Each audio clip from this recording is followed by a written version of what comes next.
invite our moderator for this session. On the moderator seat, let me invite Mr. Javed Sun, Head of Research, Structure Research. Welcome. And our panelists for today are Mr. Vipin Jain, President, Data Center Operations, Control S.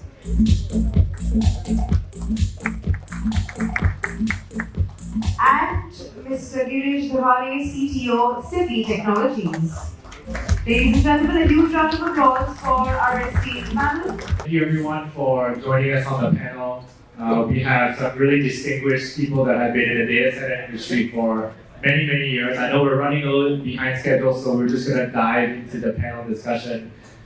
We've been from Control S and Girish from Sifi. So thank you guys for taking on this discussion. And this is going to be specifically surrounded by the topic of data centers for this era of connectivity. And connectivity is extremely important when you think of data centers and what it's serving with applications and workloads. And so maybe we'll start with you, Vipin, and you can probably introduce yourself and then try to give some insight into this question, which is, so what are the key differences in designing, building, and operating a data center now versus 10 years ago? So you've been in the industry for a long time, so we'd love to hear how that has evolved from your perspective. Thanks, Javed. Firstly, very happy to be here in this esteemed audience. You know, I have about 30 years experience, about 15 years in telecom and 15 years in data center. Worked with Amazon earlier and now with Control S. And you know, this topic is very relevant for me because it brings telecom and data centers together in one ecosystem if we have to look at. But coming to your question specifically, see 2017, which is not very far, 6 years back when I was handling data center operations, at that time we were looking at like a 6 kVA per rack with the average load of 2.5 to 3 kilowatts per rack.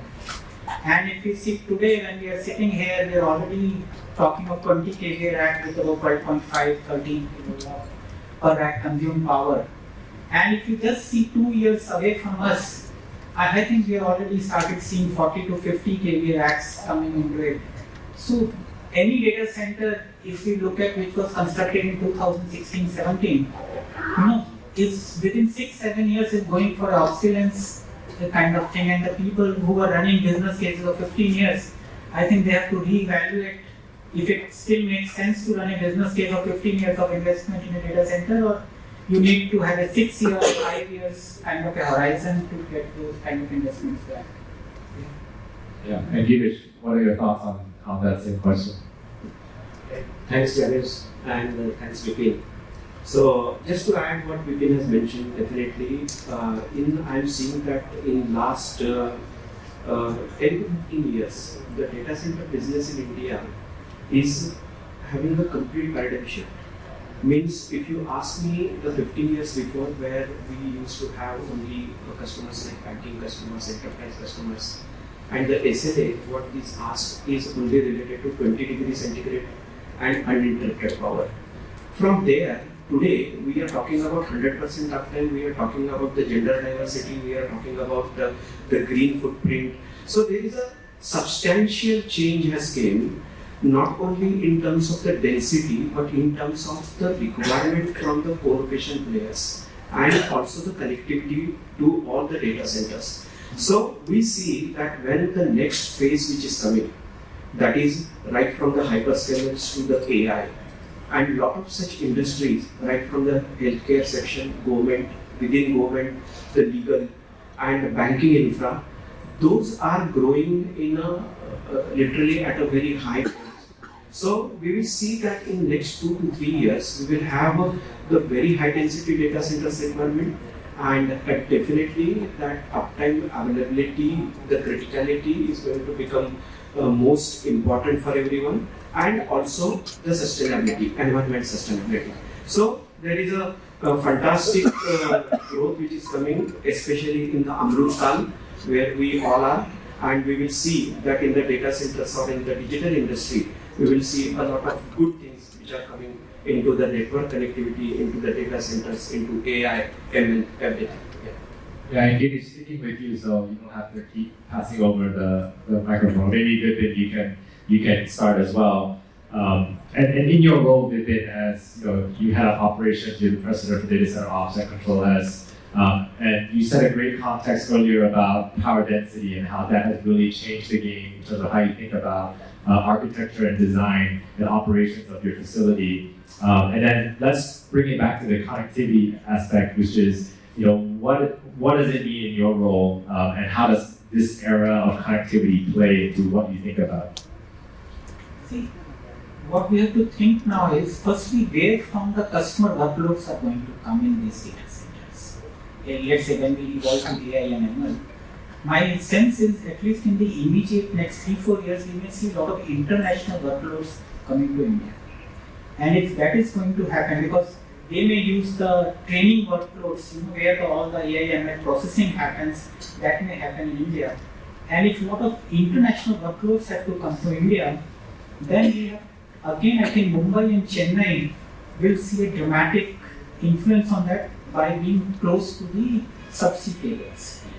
And then the connectivity, the key issue that we are going to face now is the bandwidth requirements are going to step up very fast. Already, if you see hyperscalers, they are doing like 15 terabyte, 20 terabyte of links. Every link they are trying to reach. And if you aggregate all those links together, like it is upward of 200 terabytes in a city.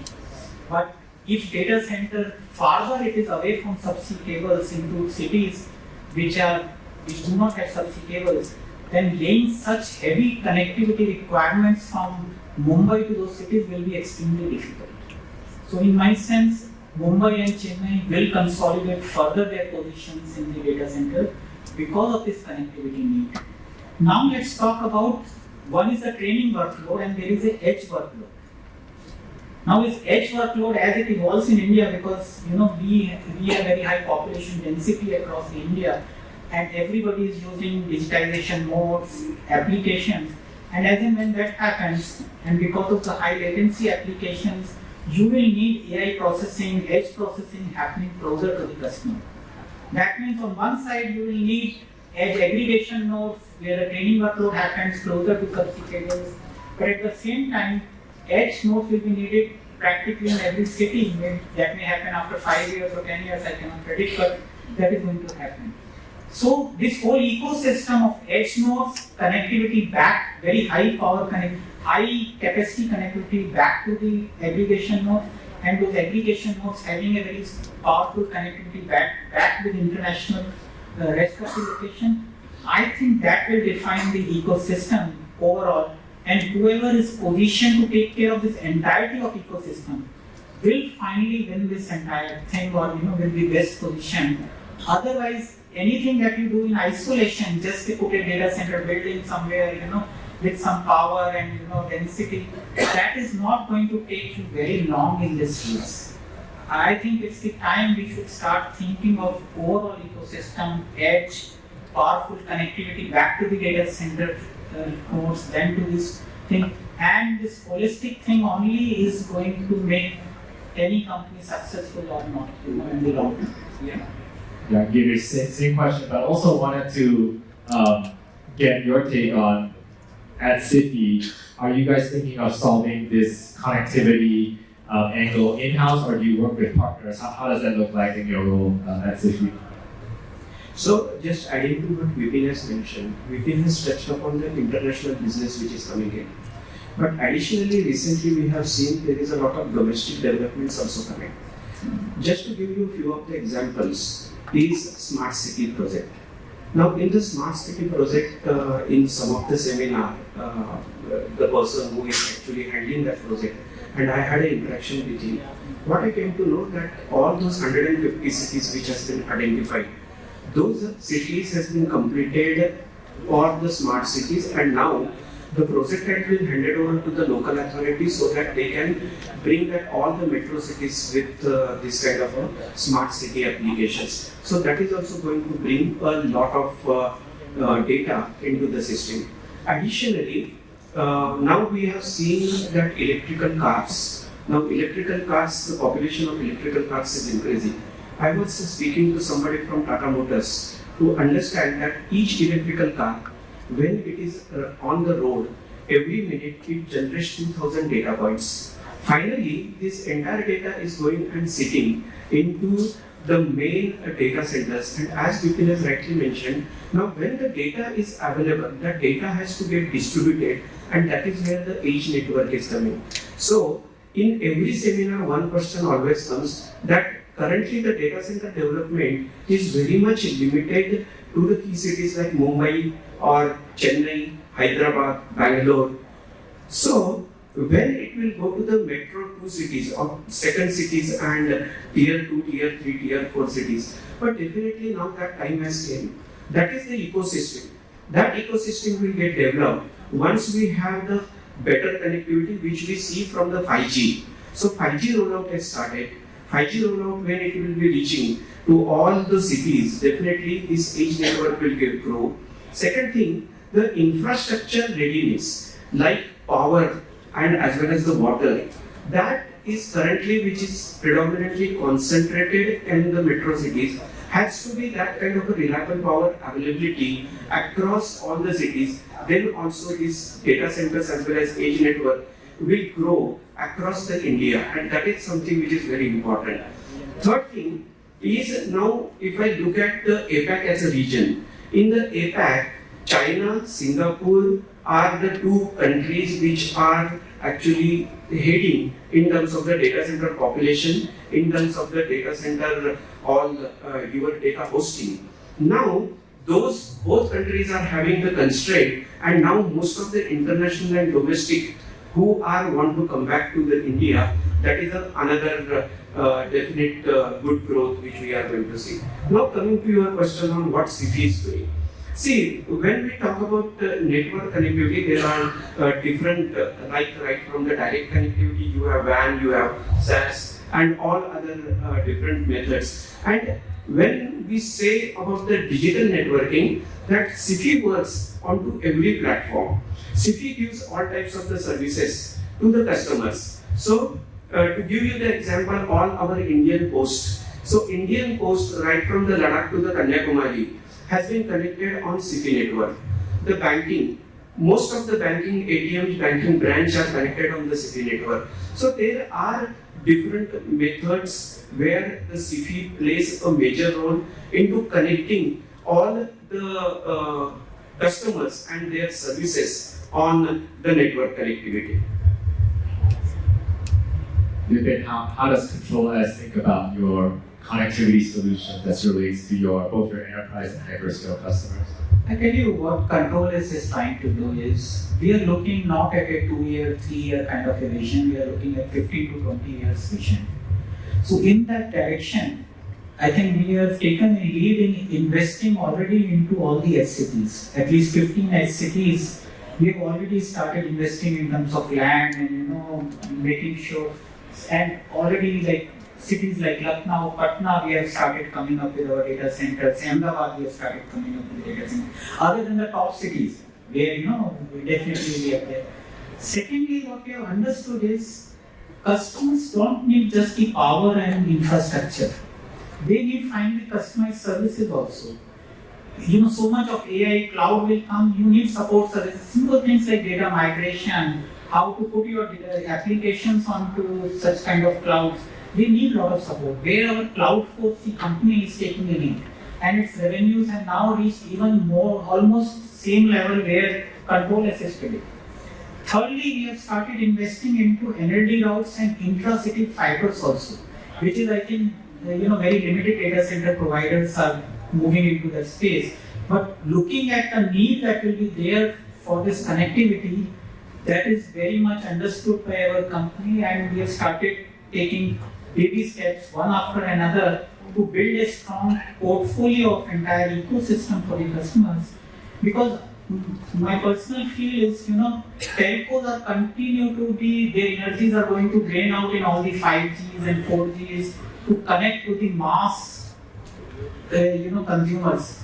But enterprises who need these customized solutions, who can end-to-end take their requirement, you need very focused operator, And that is where Control S is trying to step into data center, the connectivity and the services entire 360 degree together.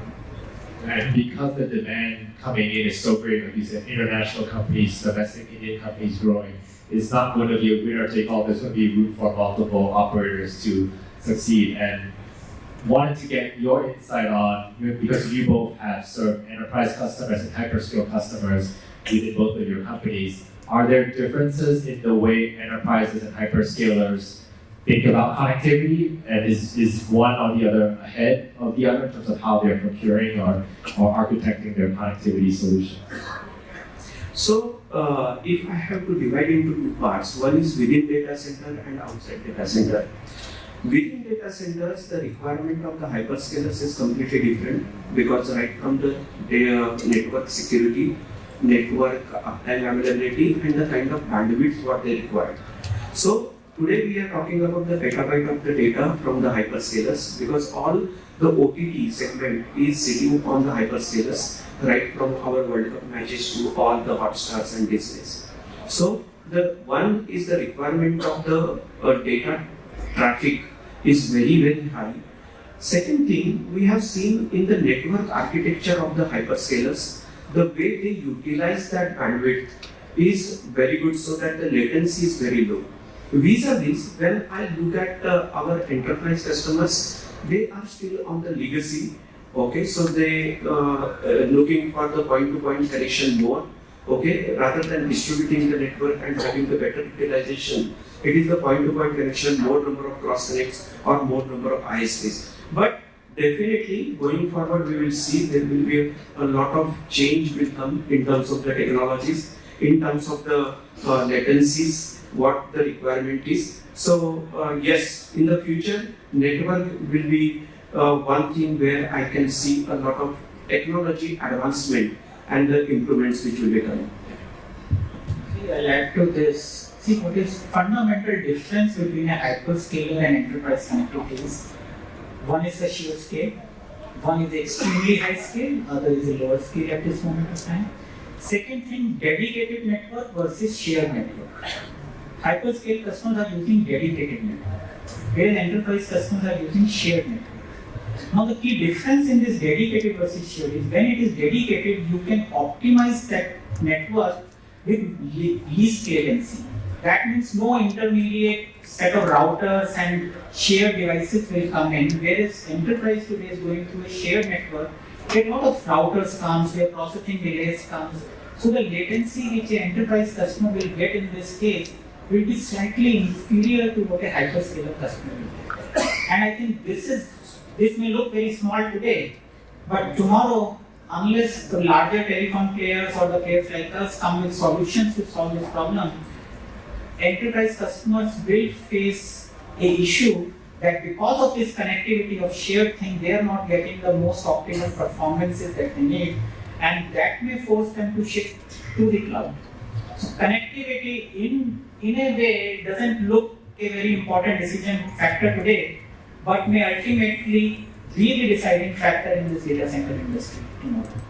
Okay, and then last question from me, and then we would love to open the floor to get any questions in from the audience.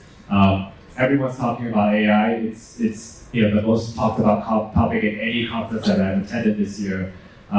Any closing thoughts on how AI will impact connectivity as it relates to your business or the India market? AI will have two things. One is definitely AI is going to bring a lot of data into the data centers. And second thing, AI will definitely use for the virtualization of the network, as well as it will be used for the better utilization of the network bandwidth. So there is a lot of developments which are happening on both the sides. I hope that this AI will be used by most of the customers on both the fields. I tell you the fundamental difference AI is going to bring, or the disruption that AI is going to bring from a network and data center design perspective, is from a steady load to a burstable load. And what it means in the data center design and network is spent 2 minutes. That means network which is used to a steady load, now it will be very burstable traffic. And that burst can be very, very high. That means you have to design a network which will be of very high capacity In the normal time, you may see even 20-30% utilization of that. But when a burst comes, it may use the 100% of that capacity. And that means much higher impact on the capex that will go. And the same thing in power. The training workloads, when they will come, they will be very, very burstable. They may suddenly take your power density to very high, and in a normal sense, operating the data center at a much Today, data centers are used to a very steady power load. We have not seen an era where suddenly your power can fluctuate from a 5 kilowatt per rack to a 40 kilowatt per rack, in a moment of seconds. So we are not today designing the infrastructure, if you see as an industry, I'm not talking any specific data center. But as an industry, we are designing data centers for steady workloads, not burstable workloads. Even our power connectivity from government is designed for a steady workload. Even government infrastructure is not used to it, that if a sudden burst comes, where suddenly 20 megawatt becomes 40 megawatt, how they will going to react to it from the infrastructure. So both networks and infrastructure is going to a C shape in the designs as this burstability impacts start coming more and more into the industry. Okay. Thank you. Great. We have time for one question. Yes, sir. I just saw your hand up. Can I have the mic sent here, please? Girish, you covered the network security part of it, right? So, some client who is going for a private cloud on one of your, infrastructure, how you give the visibility in terms of the portion of the private cloud which you have given to your clients? Yeah. So, see, on the visibility front, there are different tools what we are using, and definitely we can extend that visibility up to the customer. But currently, we are giving the visibility to within that campus. Okay, so within campus, you can have the visibility on the infrastructure front, visibility in terms of your utilization front, visibility in terms of your network utilization as well. So it is currently given, and that can be extended to remote locations as well.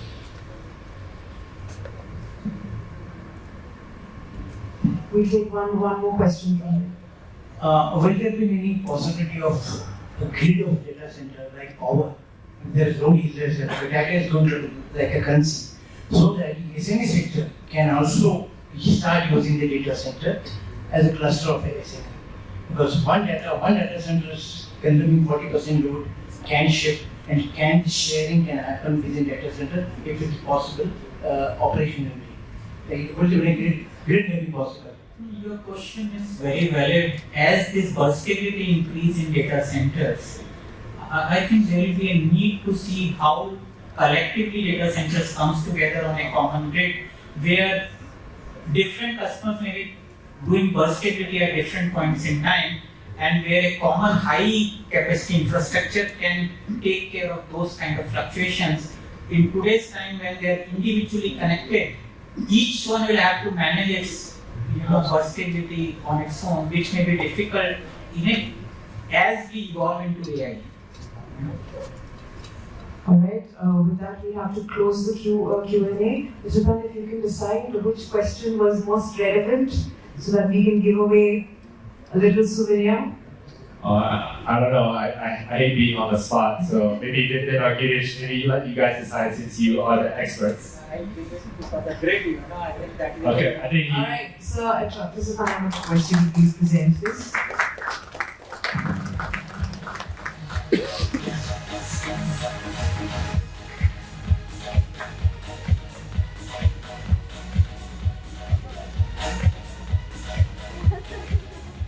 And now, Mr. Pan, thank you so much to our incredible panel. I would request you to please present a memento to our panelists.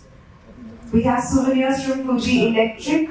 First, to Mr. Vipin Jain, President Data Center Operations Control S. Then to Mr. Girish Dhawale, CTO, Sifi Technologies. And I request Ms. Pariwar to present the memento to Mr. Javed Khan, Head of Research, Structure Research. Thank you so much for your panel. Will you please have a group photo?